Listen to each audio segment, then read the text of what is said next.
Welcome to Novara Live. Coming up tonight, Andy Burnham unveils a raft of measures to save the high street while Britain's forests are on fire. Are imprisonment for public protection jail terms to blame for the chronic overcrowding in our country's prisons?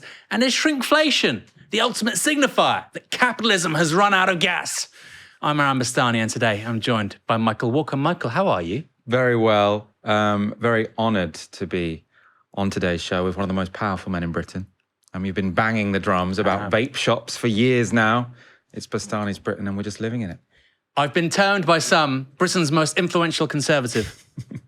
I must say as well, Michael, as I was speaking to you there just a moment ago and my voice was going up and I was getting more aggressive, and I was reminded of a comment on last week's show who said that I sound increasingly like Muttley from Wacky Races and Dick Dastardly. For older people, perhaps you'll know that reference. I try my best to sound like a normal person, but I get so animated with these stories. I think it's important to emote.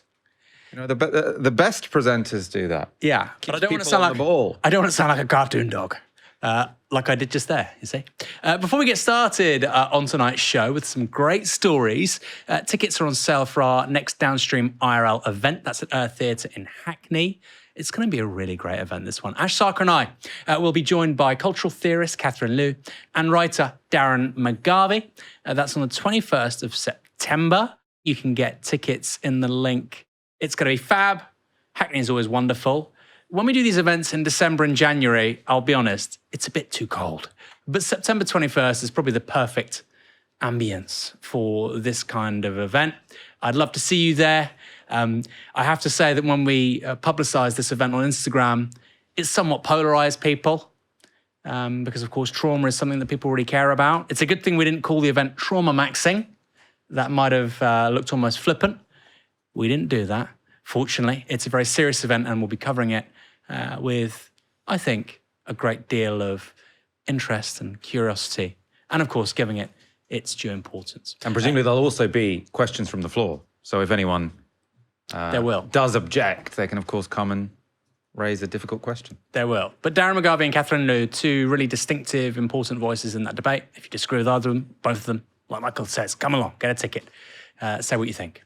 There are many things I've been called during my career, some of which are far too colourful to be repeated on air, even on YouTube. But I never thought I'd see the day where I could be credibly described as Britain's most influential whinger. Didn't you know? My hosting style is based on Peter Griffin and grind my gears. But it's high streets that I've been complaining about particularly loudly for years now. I've grumbled about the overflying charity shop bins that often act as prompts for people to fly tip. Then there's the litany of empty phone boxes that are more likely to be used as a public urinal than as a way of actually calling anyone.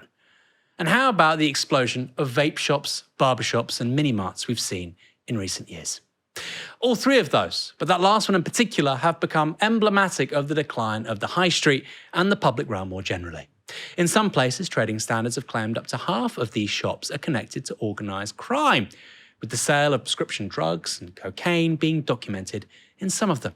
Although it's important to say, more often they're involved in money laundering and sales of illegal tobacco and alcohol, not murder and bank robbery, no, but a mundane, low level of law breaking that is basically everywhere. It's certainly become a joke in small-town Britain. When a restaurant or bookshop closes, people wonder, will it become a vape shop or a William Hill, a mini-mart or perhaps an HMO under permitted development? Which perhaps explains why today Andy Burnham announced action on the likes of such businesses, with the Prime Minister posting this on X. Vape shops, betting shops, dodgy businesses. If you look at your high street these days and think, who asked for this? You're not alone. I'm doing something about it. We're giving local people and councils more control over what opens and tougher powers to crack down on businesses that aren't good for our communities. For too long, Westminster has stood by while our high streets declined. That ends now. And here's Burnham speaking to Sky News about the issue earlier this afternoon. There's a real concern across the country. I felt it in the Makerfield by-election about high streets that have been hollowed out, particularly in former industrial areas. They just have been in decline for a long time. And I want to give local communities the power to turn things around. And that means clamping down on some of the businesses that cause harm in communities, and then supporting those that bring life back to our high street. So we are announcing big changes today to give communities more control over planning when it comes to vape shops, adult gaming centres, and also the proliferation of betting shops by removing the aim to permit. This is a really useful graphic published by the Financial Times today, and it visually underscores the growth of vape shops and mini-marts in this country.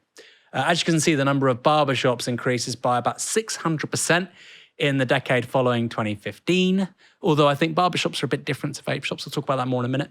The number of takeaways increases by 500%, although, to be fair, delivery apps such as Uber Eats and Deliveroo change the economics of those businesses quite a bit. Meanwhile, vape shops, they've increased here by 14 times. They've gone up 1,400% in one decade. Now, I know vaping really took off after the mid-2010s.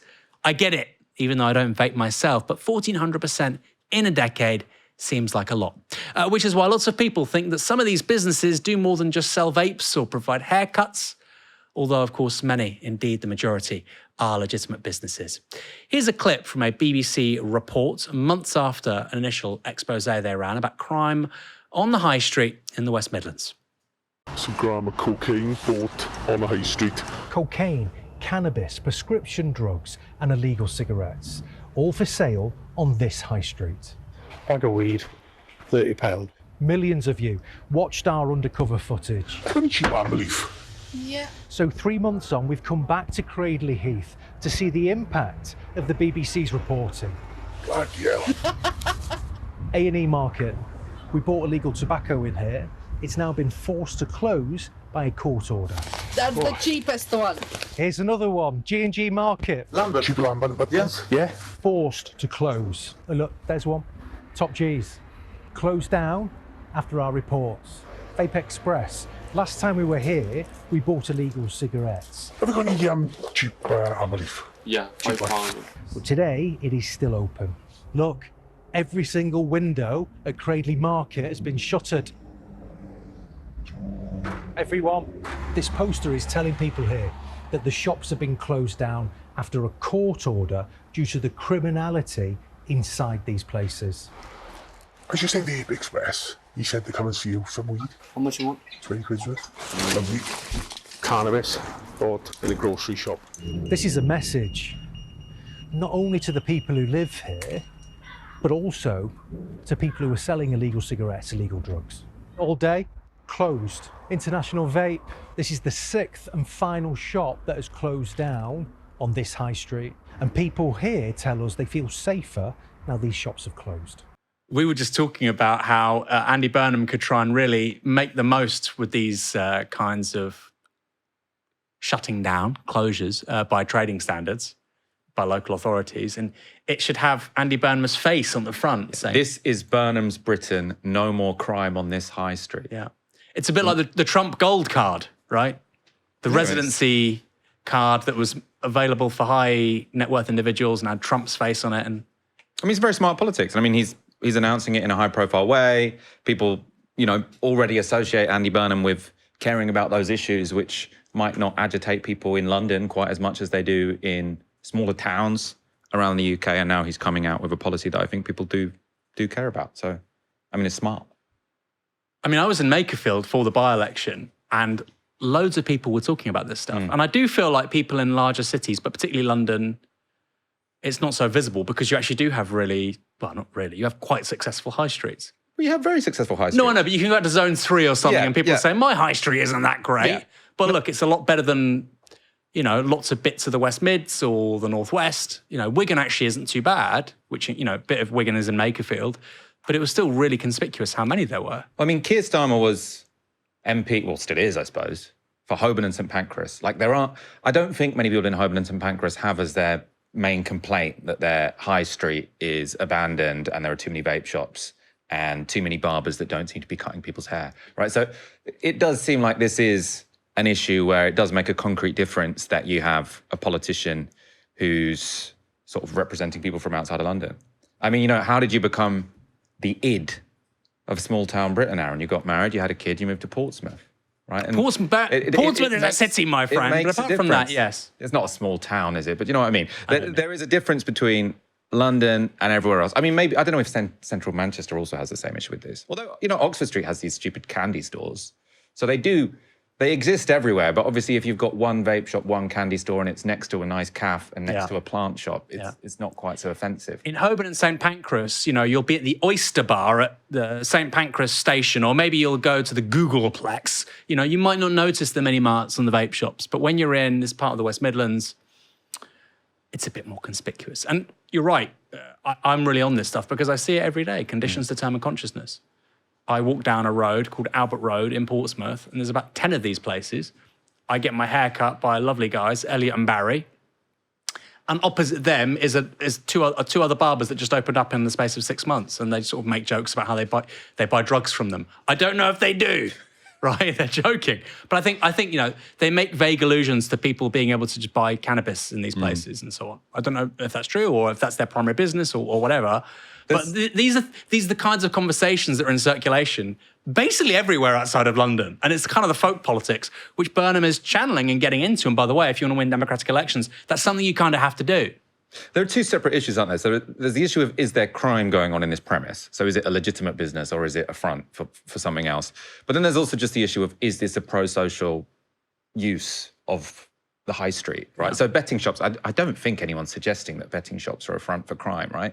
But no one thinks, oh, great, there's a new betting shop on my high street. So it does make sense to favour, you know, cafes, butchers, bakers, charity shops over betting shops. And I'd say similar about vape shops. I mean, barbers definitely are somewhere in the middle, because I think of a barber as a classic pro-social space, right? I love going to, I shave my own head now because I need to cut it so often that it's too expensive to go to the barber. But I used to love going to the barber. You know, the barbers around me, you often look in and there are, you know, people sitting around getting a haircut, lovely to have a conversation. I think they're, you know, a good barber that's actually a barber is brilliant. You know, I think we should be favouring them on high streets. But if it is the case that a bunch of the new ones aren't legitimate barber shops, you know, I don't know. I don't know enough to say that's not the case. We have an issue with our auto cue, so I'm going to freewheel a bit. But I think the FT said 16,000, right, that it's gone up to in the last decade.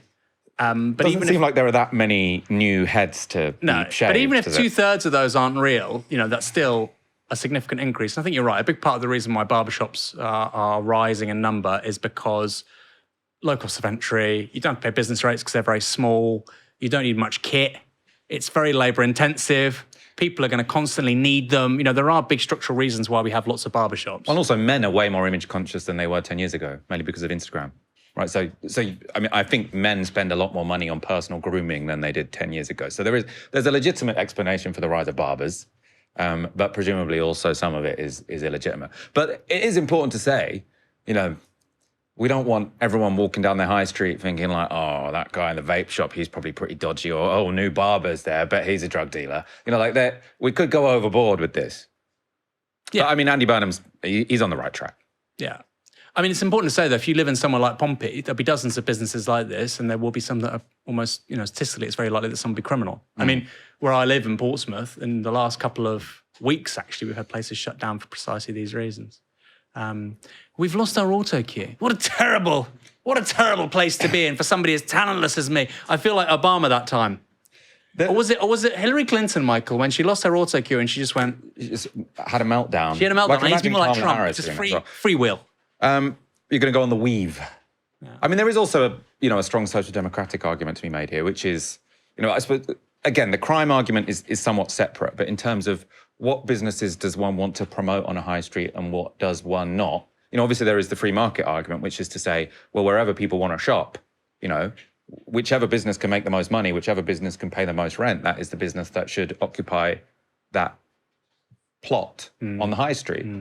But there is an argument to say actually some businesses have huge positive externalities and some have negative externalities. I think people are really understating, and we'll talk about this more in a moment, I think people are understating how radical that argument actually is, right? If you're saying, look, certain kinds of business are better than other kinds of business, certain kinds of activity are actually not really wanted, you might even say that's the case for certain rentier behaviours, whether that's with the housing market or with businesses. That's a big political statement. And I think they're few and far between now, people on the right who will say, no, just completely leave it to the market. And by the way, that was the common sense of the political class until 10 minutes ago. Now we've got a prime minister doing something very different, and it's really, really popular. I'm also kind of in favour of the some things should be sacred, right? And this is the French way of doing it, which is to say, look, and people love going on holiday in France, right? Yeah. Because you go down the high street, there is a baker, there's a cheese shop, whatever, Yeah. right? And that's not just completely organic, right? It probably is because culturally they do care a bit more about fresh food than we do or whatever. But it is also because they have very restrictive trading laws for supermarkets, which have boosted small independent shops. But also the supermarkets are banging. The French supermarkets are better than our ones. They're great. They're the best supermarkets in the world, ironically, are in Sweden and France. Two centre-left societies. Makes you think, doesn't it? That isn't to say everyone is enthusiastic about the proposals, however. Here's one take on X. This is from Oliver at OWS1892. Thick old CUNTs think vape shops and Turkish barbers will be replaced by the jolly butchers and candlestick makers from their youth. Michael Walker, that's what you're saying. You're saying that we might get the old butchers and the bakers and the candlestick makers. And then there was this one from Glumbird at Glumbird. Now, by the way, we've got this here. I'm not trying to gotcha anyone. This is a genuine criticism, and these are important points to engage with. To all intents and purposes, Britain is in a national emergency, drought, agricultural collapse, spiralling prices, largest construction contraction since 2008. I mean, not all of this is true, right? I mean, agricultural collapse is a big word. We do have spiralling prices. We do have drought. There is a contraction in construction. Sewage so thick, swimming in the sea routinely makes people sick. Again, true. What do we get? I will boldly take on vape shops. Michael, what do you think of that second comment? Because I sort of disagree. You know, I think these are major issues, and I think a prime minister should be taking on quotidian law breaking, and just the environment looking like crap on the high street. I think the PM should address those sorts of questions. But given he's not said things on drought, it feels like a process of evasion as much as actually trying to solve the problem at hand.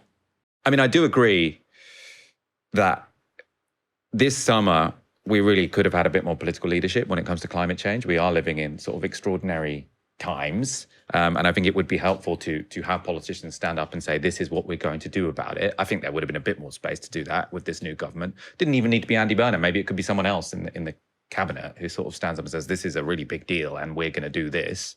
I think that would have been legitimate. I suppose this whole way of speaking, that just reminds me of the whole like rainy fascist island, like everything is terrible, everything sucks. You can't even swim in the sea anymore because it makes you sick. Like, well, to be fair, that's true, Michael. You know, you don't need to say that it's whinge. I mean, I love a good whinge, but that's true. You know, people are getting sick by swimming in the sea, or rivers, actually, more accurately. I mean, it is the case that actually most of this is because we just monitor it more than we used to. Like, I remember in the 90s when I was a kid in Wales, like there was a beach. We used to go there like for my first 8 summers to North Wales. There was a beach that we called Poo Beach. Right, so this idea that everything's getting worse and it's the worst it's ever been. You're so getting cancelled for this. No, I mean, it's true. Like, our waters are probably a little bit cleaner than they were 20 years ago. Not rivers. But we didn't used to measure the shit going into them. No, we should still be angry about it and want to clean them up. But there has been a massive increase in interest in wild swimming, which is brilliant. You know, surfers against sewages have started up, which is brilliant. We should deal with this. I love wild swimming. I want all of the rivers and lakes and seas in Britain to be brilliant to swim in. But the idea that sort of this is so much worse than it used to be, I don't think really stands up. I think it does. Something like the River Hay, for instance, because there's such a concentration now of egg and chicken farming around there, and that's basically byproducts of food production, and the food waste is going into the river.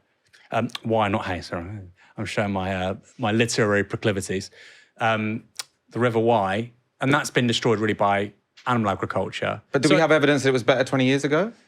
Well, I think we've been doing animal agriculture for a very long time. Yeah, no, but there's been a real concentration of egg and chicken production just in that particular part of the world. Which came first?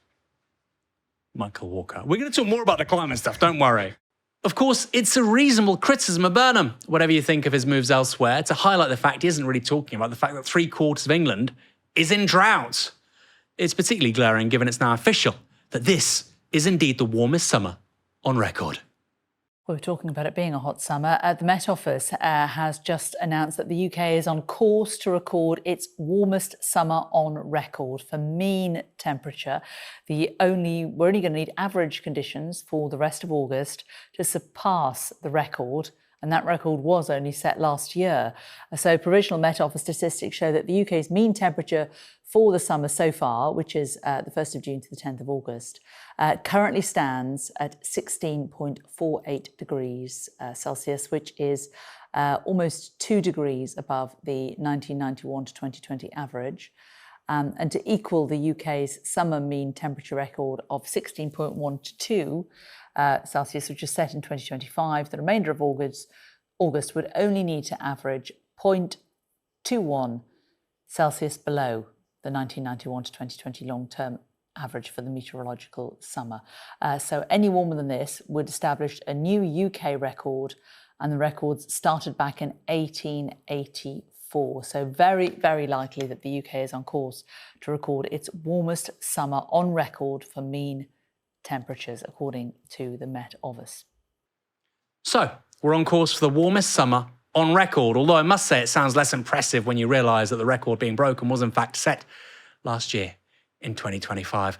Maybe there's a pattern here, who knows? Some people should look into it. Of course, it's the issue of drought that has been particularly conspicuous this summer, with parks, heaths, commons and verges as yellow as sand in many places. Take the village of Wisley in Surrey. It hasn't rained there for 55 days, and given present forecasts, it seems very likely it'll hit the 2-month mark without any rain. This is Surrey, not Sicily. It's no surprise then that wildfires have been breaking out across the country. And yesterday saw a major one in the New Forest in the south of England. It was started by a vehicle that crashed. It appears to have been a white van, with this setting fire and that fire rapidly spreading across heathland adjoining the road. Hampshire Fire Services are still tackling the blaze today. It's the 3rd day they are doing so, and apparently last night was when it got really intense. There were 120 firefighters tackling that blaze. And the conditions they are facing are grueling, not least because of the relentless heat, the lack of shade while they work. Of course, there's not much coverage, and the fact that containing the fire, given the forest heathland is basically dry like tinder, is close to impossible. Here's a video of one firefighter showing just how hot it's getting.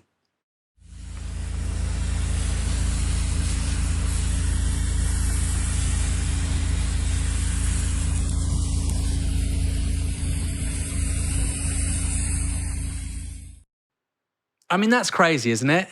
That's not California. That's not Death Valley. That's the New Forest in Hampshire, right? They have ponies there.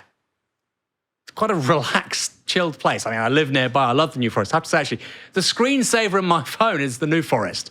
You've got ponies there from the Bronze Age. Extraordinary place. And the guy's literally lifting up his feet, and there's smoke coming off. And that's one of the most extraordinary bits of video I've seen in 2026. The blaze was so large, this is what it looked like from Portsmouth in the evening. Of course, Portsmouth is to the east. That is incredible. You can see the Spinnaker Tower there in the front, and then Brittany Ferries coming into Portsmouth Port. And here is the fire from the other side to the west in Bournemouth. Again, that is really striking, terrifying, one might say.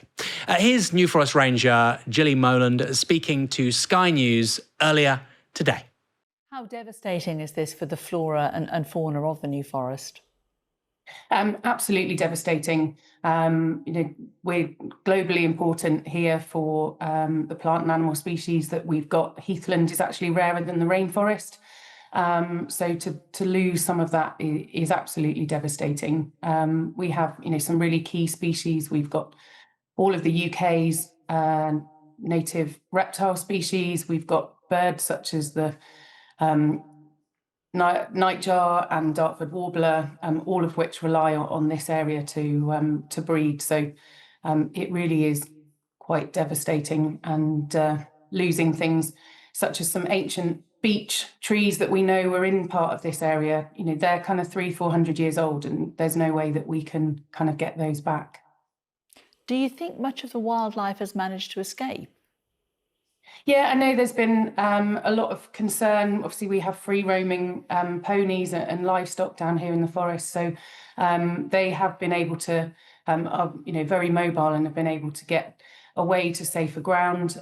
Some of those species that are slower moving, we will have lost some of those and see some of the critical habitats. We're also internationally important for wetland, so that will have been lost in that area as well, and take quite considerable time to regenerate. Mature heathland can take decades to develop and establish, so it will take time to recover. Just before we went on air, news broke of another fire in the south, this one in Devon, further west. Devon and Somerset Fire and Rescue Service have sent some 20 crews to a large grasslands fire that's broken out in Mincing Lake Valley Park, part of the Devon Wildlife Trust. That's in Exeter. The fire service have asked people to avoid the area while they get the blaze under control. Finally, sticking with the extreme weather we're seeing, check out this image, posted by Matthew Todd on X. He says it's from Essex. Here's the tweet before you see the image. My friend Jonathan Fuller took this picture of ducks in a dried up pond on Wallasey Island, Essex. It's heartbreaking. I will never ever forgive the media, politicians, the oil industry and the moronic fools on social media who've been complicit in this climate crisis. And this is the photo in question.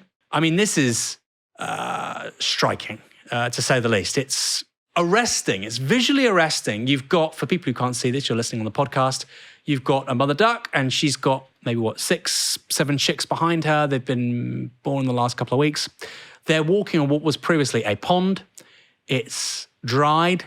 You can see it's cracking on the surface. There is obviously no water there. They can't drink, let alone swim from it.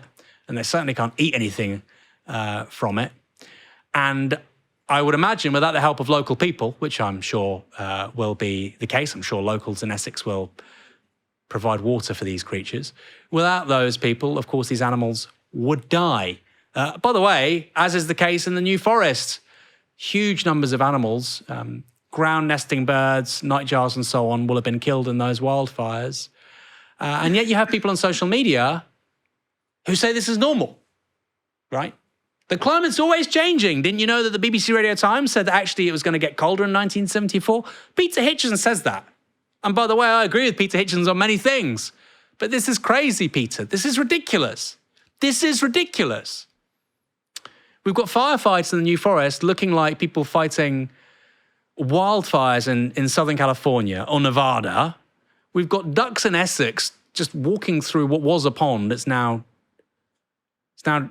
dry as, I don't know, what's dry? What's particularly dry? It's dried out mud. It's not a pond anymore.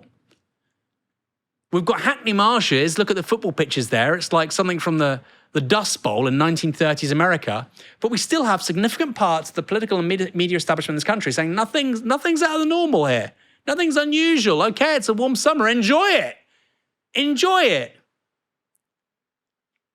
I'm sure they'll enjoy playing on that football pitch in Hackney Marshes. By the way, I don't think you can. You can't play on a pitch like that. It's like clay. It's like hard clay. Imagine playing football on hard clay. It makes AstroTurf like a November grass. It's impossible. You can't do it. And yet, from the PM, so far, nothing. Michael, what do you make of the fact that Andy Burnham hasn't said anything about this so far? And what kind of opportunities does this present to Zach Polanski and the Greens? This is a sign of what's to come. And I mean, we need to make this a really big political issue. Like everyone always says, oh, climate change is so abstract. You can't get people to engage in it. This is exactly the time when everyone is very willing to engage in it. And I really love your Downstream on Sunday with a guest saying this isn't the new normal. It's going to get worse and worse from here when it comes to extreme weather. So absolutely. I mean, I would like him to be out and doing some national emergency briefings. They don't have to be too doomy, right? If he wants to be a positive guy, but just to say, look, everyone can see that this is happening and this is going to continue to happen. I mean, obviously, if you wanted the sort of Andy Burnham, I'm a new guy, and I'm actually going to help with the little things. I mean, he could make a big offer to farmers or something. I don't know. They hated Keir Starmer. people quite like farmers. If you come out and say, I'm really going to do something to help with agriculture, build a few new reservoirs, something like that. I mean, there are a bunch of things that you could say about this drought that would be very popular and would also help move the dial when it comes to adaptation and mitigation of climate change. Yeah, like a national reservoir strategy seems quite sensible, even though, of course, private water companies are to blame. We've not built a single reservoir since they were put into private ownership in the early 1990s. What do you think it means for Zach Polanski? Because, Burnham's come in, he's done really well in the polls. He's a very popular individual when you look at personal approval ratings. Actually, we've not really seen a PM like this, I think, probably since Blair pre-Iraq, actually, in terms of them coming in and being this popular. That's not happened. Maybe you could say Boris Johnson, but then, of course, he was still very polarising in a way that Burnham isn't. He's done well. Labour, for the first time in a year, overtook Reform in national polling. The Greens have taken a hit, but they're still at 10%. And surely somebody like Zach Polanski is looking at this and saying, well, okay, you know what? We're just going to hold our fire, keep our powder dry on cost of living, public services, etc. But we're really going to go on foreign policy, and particularly with this climate. Because like you say, at Novara Media, it's a question we always pose ourselves. How can we get a big audience around these kinds of questions? Because it's very, very hard. People say they want to see more coverage of it. Actually, the numbers speak for themselves. It's just not the sort of thing that gets many eyeballs. This week, that's changed because the whole country is talking about this. And Zach Polanski equally doesn't feel like he's necessarily at the forefront of the conversation in a way that he might have been, say, 6 months ago. So where's Zach? And what can he do to change the political weather on this? So I thought his press conference last week was the right thing to do, right? Yeah. And then also you can make a political story out of it because Sky covered it, but the BBC didn't cover it. I think you could put a lot of pressure on the BBC to say this clearly is a national emergency. Why are you covering Farage but not me? I mean, I would just do more of that, right? Because Zach Polanski's had a few sort of social media hiccups and the like this summer that have been a bit distracting. I would just say, just like you're the Green Party, this is one moment in time when everyone is thinking about the climate crisis. I would just be hammering with a press conference every week, like Reform did last year with crime or whatever. And yeah, the coverage of it might be variable. Sometimes the cameras will come, sometimes they can't. But if they don't come, then that's a story in and of itself. Now, obviously, Zach is good at this stuff. It's not like I think he's been a complete failure this summer. I think last week he did the right thing with that press conference. I would just like to see more of that, essentially. Because then also I think people want to associate him with something a bit more substantial, right? Because there is the suspicion with him that he's sort of like good at communication. He was an actor. He likes to perform. But what are his sort of concrete policy chops? I think sort of going out, meeting firefighters, meeting farmers, being very active on social media, not just in terms of Labour hasn't gone far enough or this or that, but sort of saying, I am specifically going to meet everyone in Britain who is affected by this drought and make a social media video about it, and then maybe invite them to some kind of press conference. I would say, for someone who often seems almost sort of hyperactive when it comes to politics, it has been a little bit, underwhelming, I suppose, the Greens' approach to this particular drought. But again, comparatively, compared to everyone else, they've done more than Labour, right? So we can't, be too harsh on them. For sure. But they are the Greens, right?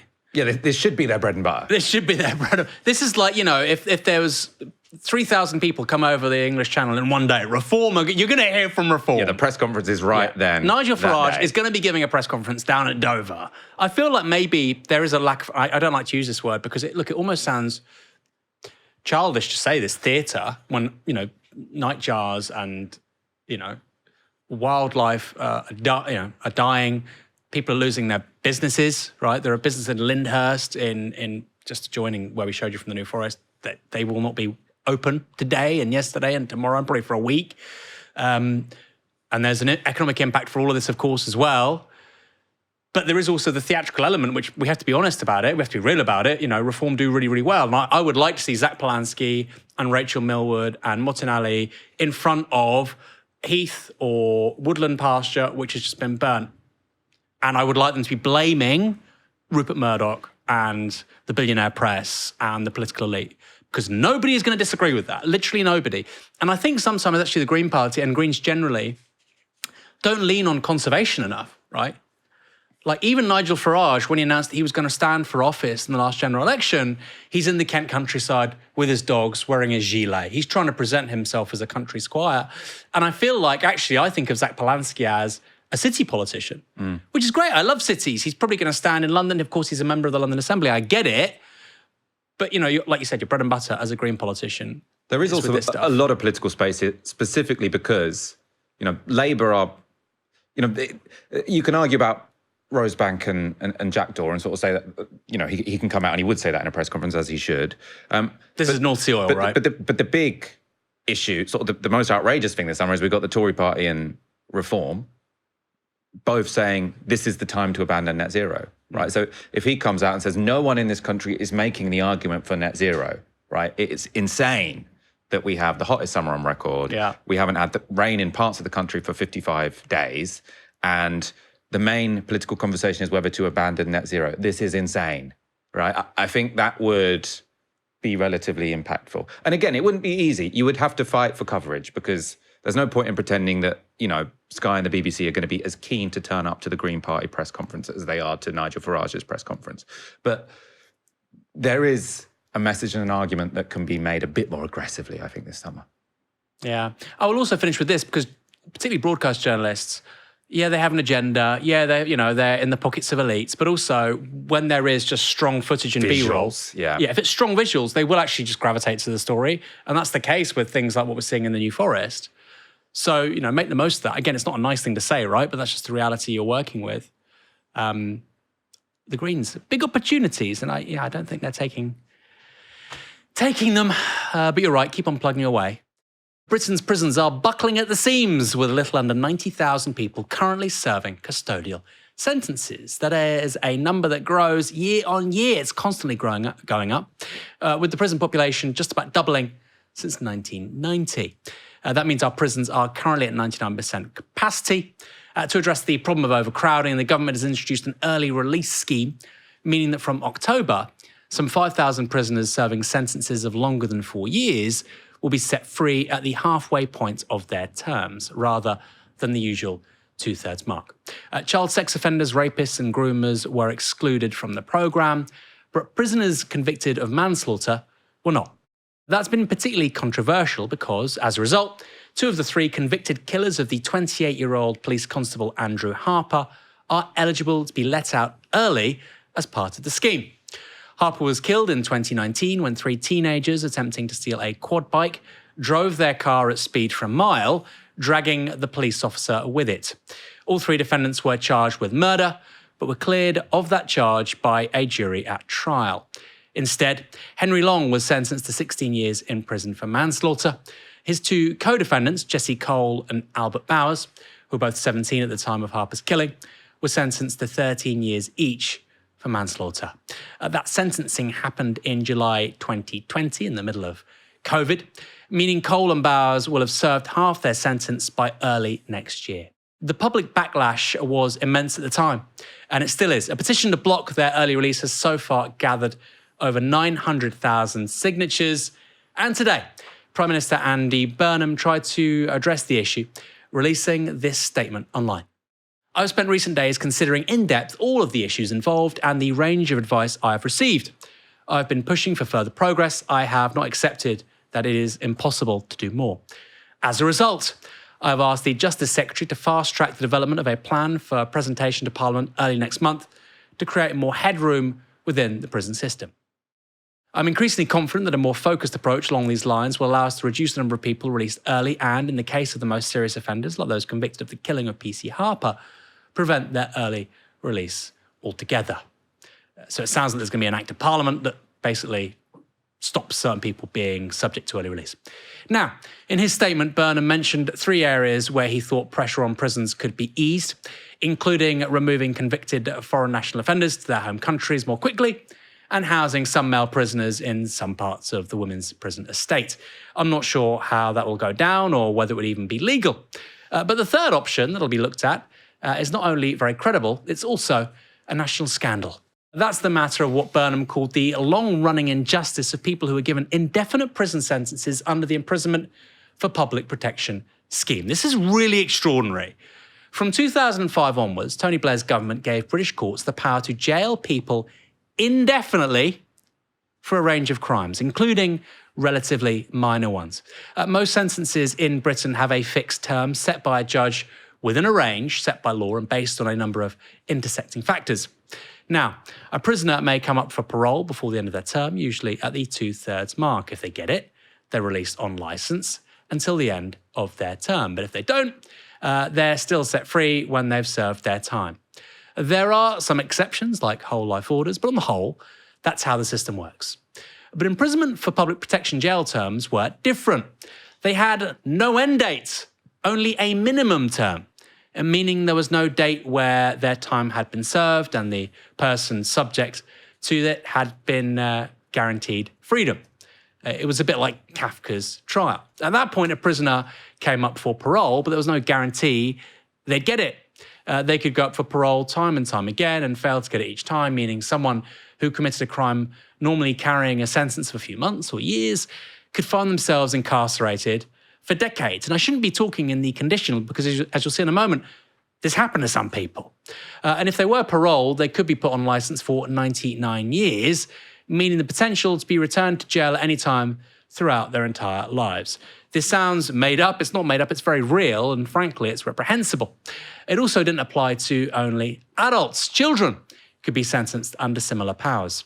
In 2012, Coalition Prime Minister David Cameron scrapped those powers, calling the unclear, inconsistent and uncertain nature of such law unwise. And in 2024, David Blunkett, the Home Secretary, who introduced the law as a Labour Home Secretary, called the sentences his biggest regret. Frankly, he should be asking people for forgiveness, in my view. That was much too late, though, for the nearly 9,000 prisoners given indefinite sentences during the New Labour years, with over 2,000 people still in jail under the scheme. And the cases of gross miscarriages of justice are truly shocking. Take Martin Myers on the right here and pictured with his twin brother. He was handed an indefinite sentence with a 19-month minimum term in 2006 after he tried and failed to steal a cigarette. He served 18 years in prison. When she was 22, Ronnie Sinclair was jailed under an IPP after she was arrested for robbery following a drunken row at a friend's barbecue.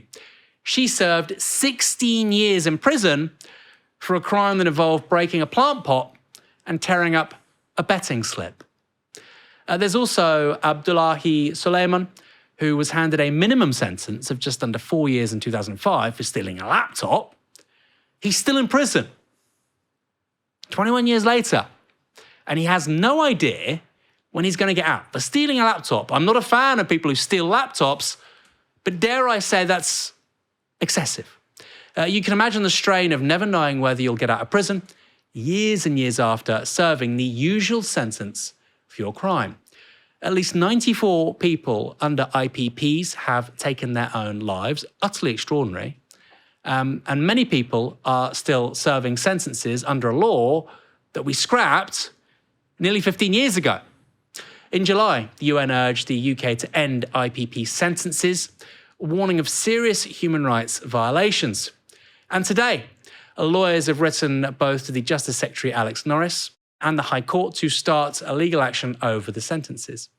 It shouldn't be hard to win, with the former Supreme Court Justice having already described the regime as, quote, the greatest single stain on our criminal justice system. Dame Vera Beard is chair of the Criminal Cases Review Commission, the last port of call for prisoners who've been denied parole. On Newsnight, she explained what she thought would happen to the remaining IPP cases. Does that mean effectively to those people who are still on IPPs, you'd like to see those go? But I think they need resentencing. So make no mistake, I mean, there will be some people on IPPs rightly, you know, who are violent people who you wouldn't want to release. They would have been victims to their crimes too. Yeah, exactly. But also because that it's about assessing dangerousness. Yeah, that's been done probably quite wrongly for young men who, of course, can mature quickly and change. But I think the real point is that there are now ways in which we understand these sentences don't work. People do need to be let out. It needs to be done more wholesale than just coming to the CCRC, where we will work as fast as we possibly can, but there are 2,500 to go. And of course, if you did get quite a lot of them out appropriately, you'd have to look at each of them in turn, but re-sentence rather than look at the whole question, is there a miscarriage of justice, and so on. That would be a lot quicker, and of course it would contribute to emptying the prisons. So, Michael, it's 2,500 people. It's more than 2,000 people. We've got, the prisons are full, 99% full, with 90,000 people. So let's say 2,000 people were released. Okay, maybe not all of them, but a good chunk of them, right? You're looking at freeing up, 3% of overall capacity and actually doing the right thing. Why hasn't it happened already? Well, I suppose, this is in a way why sort of policy around this is difficult, because if you just do it on a whim, right, it's very likely that someone will commit a crime that's heinous, and then everyone will say, why the hell did you do that, right? And that's why I suppose sort of the way the Andrew Harper, the PC Harper case is being discussed in the media, feels like we're kind of doing the same cycle again, which is you have outrageous case, criminal justice policy driven by that. Just to sort of go into some of these IPP cases, so I only really looked up Martin Myers in detail. So he had threatened to knock someone out while he was trying to steal their cigarettes. That's why he got sentenced. But he had previous convictions for dangerous driving, assault, theft and burglary. So the idea of these sort of sentences would they be given to someone who seemed kind of dangerous for whatever reason. His case is extraordinary, though. So the parole board and prison service made a bunch of mistakes. In 2011, they said they weren't releasing him because he was a sex offender and he'd misused drugs in prison. He wasn't a sex offender. This was like an administrative error, but he couldn't read. So he got his cellmate to read out the letter for him. The cellmate then thinks he's a sex offender, and the next few years in prison, he's constantly getting beaten up because sex offenders get beaten up in prison. So it's like, it's outrageous. It's a horrific case, and I'm sure that's sort of repeated among loads of these people. In terms of how sort of extreme cases drive this, though, so sort of looking, why did these IPPs get introduced in the first place, right? Because normally a policy happens for some kind of reason, even terrible policy. And this case was very much related to the high-profile, horrific case of 8-year-old Sarah Payne, who was murdered in 2000. Now, the man who murdered her had recently been released from prison.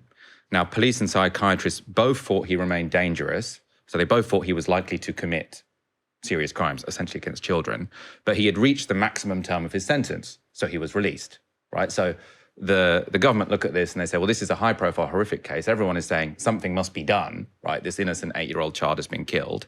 And they said, well, at the moment, if someone's done their time, you have to even if you think they're likely to commit another crime, even if they seem incredibly dangerous, they've done their time, they have to be let out. So that's why the IPPs come in.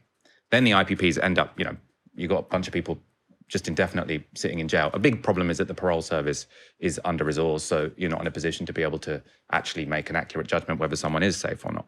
But that's why all of these things are difficult, because you just need one high-profile case and then everyone's suddenly like, actually, we need to get much tougher again. I mean, also in terms of the numbers of people in prison, so this would be 2,000 people. Now, I imagine lots of those people should and can be released. The much bigger number of people in prison is the 13,000 people who are on recall. And all the sort of NGO documents I've been reading about this say this is a really big problem, which is that there are lots of people who get released from prison, but on license. So by the way, this is also important to note, these, PC Harper's killers, if they get released, they'll be on license for another third of their sentence. So for a significant number of years. And lots of people are getting recalled, not because they've done anything particularly dangerous, but because they've missed an appointment. And so you've got this cycle of people getting let out, they've got chaotic lives, they get brought straight back into prison because they've missed an appointment. So this seems crazy. Why are they doing this? Mad, right? But then again, there's another high-profile case. So in 2022, Zara Alina, many people will remember this case, a young law graduate raped and murdered by Jordan McSweeney. So sort of like someone, the most horrific thing happened to someone with this bright future. He'd been released on license from prison just 9 days earlier. And this is key. His license had been revoked after he failed to meet probation officers, but he was not recalled to prison. So again, there are a bunch of failures here because the person was overworked and he should have been sort of called high risk instead of medium risk. But now you've got this situation where everyone in the parole service is basically like, well, if I've got any doubt at all and they don't sort of come to their meeting, I'm going to send them back to prison because I don't want another high profile catastrophe.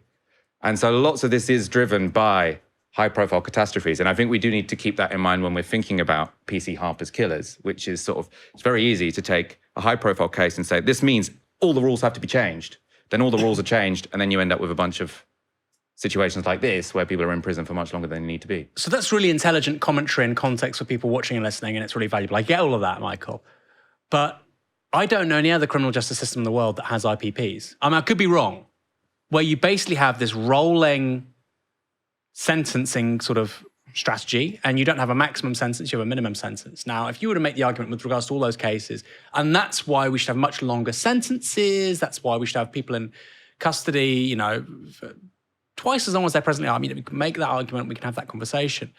But IPPs in particular just seem insane. I'm not in favour of IPPs. No, I know you're not. No, I appreciate that. I think they were problematic. My point is this. So you're saying that's a result of overreach by government responding misguidedly to public anger, which was entirely justified, right? But can't you do something where you say, well, you know what, okay, the Home Secretary in certain circumstances can do something like this, rather than having this whole sentencing regime like IPP, which affects thousands and thousands of people, dozens of people have committed suicide who were in that regime. It just seems like complete overkill. And I suppose somebody like myself who's rather skeptical of the Blair era would say, actually, rather than just responding to public anger, there was something more cynical and ideological going on the part of people like David Blunkett, because they wanted to look like they were tough on crime. And actually, rather than being tough on crime, they contributed to a deeply dysfunctional criminal justice system, which to me is the more interesting story here, because we have more people in prison in Western Europe than any other country. We have higher rates of recidivism than any other country in Western Europe. We're still very safe compared to the US, but, compared to most Western European countries, we have higher rates of violent crime and so on. Also, rates of lower, and less important crimes as well. We've basically decriminalised certain things like shoplifting and bike thefts in recent years. So that, to me, seems like the biggest story, actually. Successive governments trying to be quote-unquote tough on crime, but actually making the problem much worse. Well, if the argument is that they, so the prison population increased from about 1993. So it started under John Major, who said prison works. The idea was that, because, I often, there's sort of, sometimes I think quite wishy-washy liberal arguments. Prison doesn't work because people come out on their reoffend. Well, it's still, it's better than no prison, right? In many of these cases. But you then end up with this situation where sentences are constantly getting longer because of public pressure. And I suppose what I'm pointing out is that if you think that prison sentences were too long under New Labour, right? David Gork wrote a review, so about, I think in 2023, which was basically saying there's been too much political competition to try and say we all think sentences should be longer. So you have this ratcheting effect where if Labour try and reduce sentences, Tories say this is outrageous. If Tories try to reduce sentences, Labour say this is outrageous, because there's always a political opportunity here. What's happened now, right, is that Labour were giving people early release mainly because the prisons were full, but they're also implementing the Gork review, which was an argument to say we should have prisoners serve more of their time outside of prison under, serving some kind of community sentence. And what's happened is Andy Burnham, wants to be popular. He's looking where the pressure is, and he's saying, I don't want to do any of this, right? He's not just saying PC Harper's, killers shouldn't get out immediately. He's saying he doesn't want anyone to get out earlier. He essentially wants to abandon the Gork review, which was saying all of these problems happened under New Labour. And that's because there is no incentive to have a more liberal policy on this, because public opinion goes in one direction. So the point I'm making here isn't to justify the IPPs. It isn't to say we should have early release. I don't even really know. But I suppose what I'm saying is the way that the PC Harper case is being talked about is very similar to the kind of situation which led to the introduction of IPPs. So you said that we're sending people to prison for longer and longer. In the case of Andrew Harper, so he was killed by 3 people. One of them is viewed as the primary agent in that manslaughter. Mm-hmm. They got a slightly longer sentence. The other 2 got slightly shorter sentences. But they got, 15 years? For manslaughter of a police officer, that doesn't seem particularly long. I think, historically, in the 50s and the 60s, you would have been hanged for that. For manslaughter, I'm not sure. I don't know. That doesn't seem especially long. I don't know about that particular crime, but what I do know is that on aggregate, sentences for serious crimes got much longer. So sentences for murder, for manslaughter, for especially sexual offences, these have all got much longer than they were in the 70s and the 80s. I'm not in a position to be able to tell you how this sort of cashes out when it comes to specific crimes, sure, but that's just a sort of fact. We're talking about the politics of it, right? Because Burnham's having to respond to this particular case. And I think most people would say, well, look, this police officer was killed in 2019, so it's 7 years ago. These guys were sentenced 6 years ago. They could be out inside a year. The idea of serving 7 years when you killed a copper, there's not many countries that happens. There's not many countries, Michael. I actually don't. Hold on, this is the tension. This is the tension politically, right? So I'm sure statistically what you're saying is entirely correct, but it's very hard when you're a politician. You've got people like yourself in receipt of all the information saying, well, actually, the sentences are longer than ever, and they're saying, well, hold on, these guys killed a copper, and they didn't seem contrite when they went down. You can see the video from it in 2020, basically laughing, and they're out in 7 years. But that's the challenge for Burnham, isn't it? No, it's a challenge. Obviously, it's not easy. I'm not saying Burnham should really do anything differently. I mean, he said, if you want to make this argument about sending people to prison for less time, you've got to expend a lot of political capital because it's a difficult argument to make, right? And Burnham has made a decision. I've got no idea what he actually believes on this issue, but he's made a political decision that he's not going to expend political capital on this issue, right? He doesn't want to be seen as soft on crime. He's said quite explicitly he wants to expend political capital on social care. I think that's perfectly reasonable, right? If you want to say, look, I don't think there's this, we've got reform biting at our heels. The far right is insurgent. I don't actually think now is the time to expend capital on prison reform. I think that's fine. I think that's a legitimate argument. I'm going to do it on social care or something else instead. I suppose my concern is if the left or anyone, journalism actually, because I think journalism doesn't have the same pressure as politicians. If journalists are on the one hand saying, God, I can't believe they came up with this overly authoritarian sort of sentencing guideline. The IPPs. Yeah, these IPPs. I can't believe they did this. Or I can't believe that the prisons are so full because New Labour was authoritarian on crime. And at the same time, isn't it bloody outrageous that they're letting out PC Harper's killers? Because the reason we have more people in prison is because of the kind of storm we're seeing when it comes to PC Harper's killers, right? The two things can't be separated. And that's why we call Michael Walker the sober judge. Sober judge. Yes, thank you. I love that. Sober judge. You don't have to like it. You don't have to like me. Often they don't. But you know what? A couple of months later, they think, my goodness, Michael Walker was right. If you're like me, you'll have had the sneaking suspicion while doing your weekly shop that everything is getting smaller but costing more. And didn't I used to get more tea bags in this £5 box of tea? And surely there were more crisps in this pack of Walkers last time I checked. Now it's just air and empty space. Where's the actual potatoes? Well, you're not wrong. And now one woman has found the ancient Mars bar to prove it. Look at the size of this Mars bar from 1991. Oh, yeah, just say 90. February 91 to sell by date, I think. Size of it. Now I've got small hands. That is massive. This is the size of it compared to my hand. Now, obviously, I am petite, my hands are small, but I think we can all agree that that is massive. And everyone was like, get one to compare, get one to compare. So I've just bought this.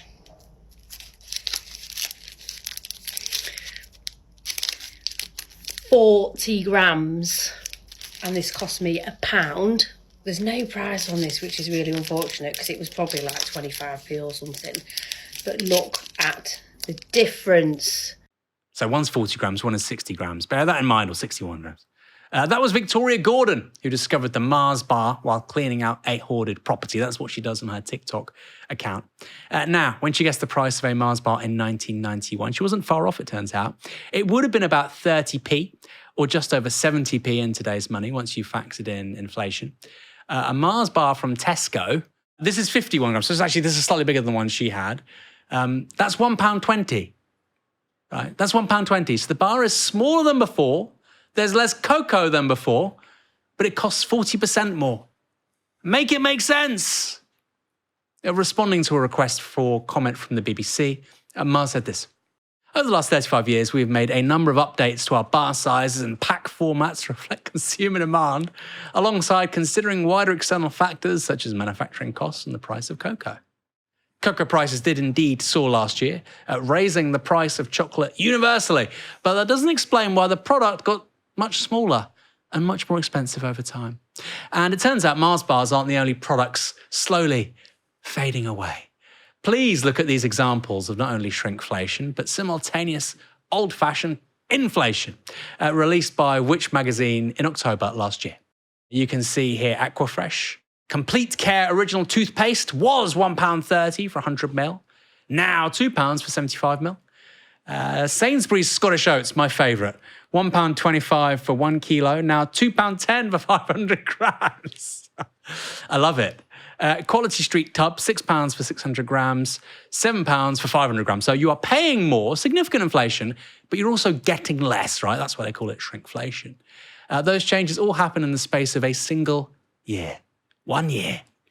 And it's not just that products get smaller and more expensive, they also get worse. A process so common it's now called skimpflation. White Kit Kats can no longer be marketed as white chocolate because Nestle took out 20% of the cocoa butter that goes into making them. Penguins and Club bars also can no longer be lawfully sold as chocolate biscuits because McVitie's took so much of the cocoa butter out of them too. Did they get cheaper? Of course they didn't.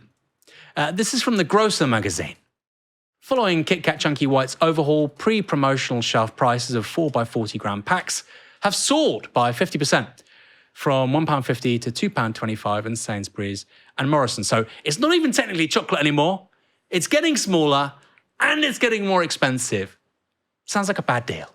Of course, we wouldn't be bringing this story to you without including the worst scoundrel of all, and that's Toblerone. In 2016, Toblerone shrank their bars by making them significantly more gappy, turning their iconic mountains into speed bumps, or I think a toast track. After a national outcry, they reverted to the original in 2018, but recently they've cut 20 grams off the pack size again, if at first you don't succeed. Finally, here's the story of Arizona iced tea, and this is a feel-good story. It's a rather different affair to Mars and Toblerone. They've kept the price of a 23-ounce can of the product at 99 cents since 1992. Same size, same price. Not in real terms, not factoring for the cost of living. It's literally the same price. It's not risen with inflation. The fact the company's founder, Don Voltaggio, still owns the company and hasn't sold it to a major conglomerate is probably why. He said increasing the price is just something we don't do. I think that's really interesting, Michael. So you've got big multinational capitalists taking more of your money for less with crappier ingredients. A private company has chosen not to do that. So they're both capitalist enterprises, both quite different outcomes. Cory Doctorow talks about enshittification with regards to digital services like Gmail and Google Search, Amazon. Maybe it's been happening with chocolates and other consumer goods for decades. I'm not quite sure the analysis carries over. Because, I mean, the enshittification argument is quite a specific one, which is that you've got these companies that look for market share. So they have a decent product, which is very cheap, and you get a massive market share for a product with network effects. And then once you've lured everyone in, you start to make the product a bit shitter. You make the product shitter because you want to have higher profit margins everywhere, right? So Google Search is now just full of adverts. They have a really good, cheap product, which was the original Google. Everyone joins Google. It's our habit now. I mean, I use Claude now instead of Google pretty much.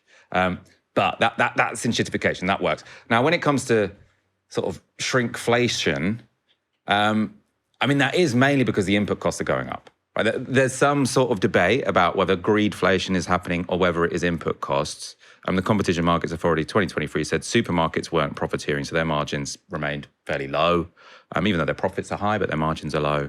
They said some branded manufacturers had, if they had more pricing power. So if if people really want that Mars bar, then you obviously have more power to shrink than if you're some, budget brand or whatever.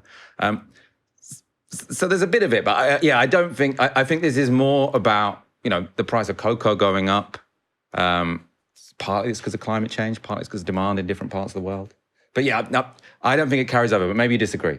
I do disagree because we have a really good case study of this. When Kraft bought Cadbury in 2008, So they buy this iconic British company. I talk about this all the time. I really love it. By the way, it was £7 billion they paid for it. It was £7 billion.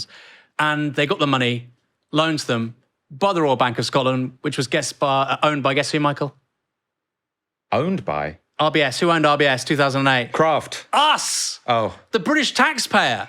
So we subsidised American, or Kraft actually, Swiss, I think, right? We subsidised a foreign multinational buying a British company, okay? We did that as the British taxpayer.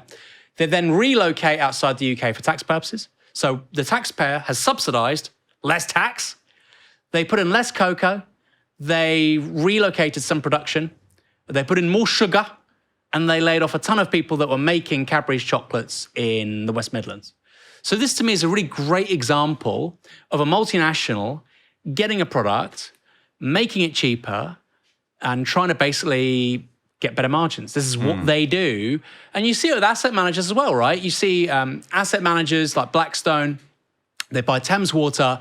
What's their revenue model with these closed funds? They buy Thames Water, they buy cheap, they increase the costs, they reduce the investment, they sell high because they've increased the price you have to pay. So it's now a more valuable brand, right? So if you want to sell it on, you say, well, look, per unit, our outputs are actually much higher, our inputs are much cheaper, it's a much more profitable thing, right? And by the way, you get to lend against all of these metrics when you're a major company. So I don't really know. I think in the era of financialization and, shareholder value, I think you necessarily have to screw your customers in a way that isn't really the case for, and I wouldn't defend it, old-fashioned capitalism of private companies where there's arguably a bit more pride in the product. You don't want to basically be shafting your customers, a bit like that iced tea I was telling you about. So I think it's a bit different. And I think it's about a certain genre of capitalism, which is now all pervasive, of course, multinationals, asset managers. And I'm not suggesting, why can't we go back to the good old capitalism? But I can see why somebody on the centre-right would say that when they see those two Mars bars next to each other. No, that does make sense. So you'd say Cadbury's had to work hard and make a good product that was good value to build the market share. Then private equity buys Cadbury's. Well, it's Kraft, but it's the same dynamic, whoever right? buys Cadbury's, and then they are trying to milk, what of a better word, the brand for all it's worth. They're trying to dairy milk the brand for all it's worth. Exactly. So they say Cadbury's have built up this brand through decades of a good product, and now we're going to make the product worse, but we're going to rest on the coattails of the fact that people still have faith in this company. But also as a brand within their portfolio, Cadbury, the fact that they can charge more and their costs are lower, so the product is inferior, that actually boosts the value of the brand within the portfolio. So if they want to sell it on, it's a more valuable brand. It's literally a more valuable brand because they're shafting the customers more. It's a more valuable brand because we're putting inferior ingredients in and we're charging for less. So if you want to buy it, take it. Because it's a license to print money in a way it wasn't before because it was actually a better product. Yeah. There is also an argument this is just capitalism not done properly, right? Because Kraft buying Cadbury obviously completely undermines competition, because they're in conflict with each other, right? Yeah. If you had Cadbury and Kraft competing with each other, then if Cadbury make a shitter product, then Toblerone can say we haven't reduced the cocoa in our product, so you should buy that. So the fact that Kraft has, I don't know actually how much of that shelf in a supermarket is owned by either Mars or Kraft, and that gives them so much pricing power that they can make their product shitter. So you can also make a real capitalist wouldn't have allowed that merger to happen. Liz Warren over here. Exactly. Anti-monopolies. Michael, we're going to leave it there. I thought we were going to overrun massively on tonight's show because that first story was a big one. Michael did mention the interview I did over the weekend with Kevin Anderson, climate scientist, on Downstream. It's done really well. Normally in August, it's hard to get numbers on anything. Quite right. People are relaxing. But people are really watching that interview because Kevin Anderson, I think, is the best communicator right now in Britain when it comes to climate systems breakdown. Haven't said it. If you want to support our work here at Novara Media, you know what to do. Go to novara.media/support. In the coming months, we're moving to a new studio. We'll be covering the return of Westminster politics from September. We'll go to a few of the conferences too. Michael, thanks for joining me tonight. Pleasure. Great topics. We got there. They were great topics. Only 3 stories, but really, really important stories too. Thanks everyone for tuning in. Come back on tomorrow. I was going to say on Monday. Tomorrow's Wednesday. Tomorrow. If only it was the weekend tomorrow. Come back tomorrow for another live stream from 6 p.m. For now, you've been watching Novara Media. Good night.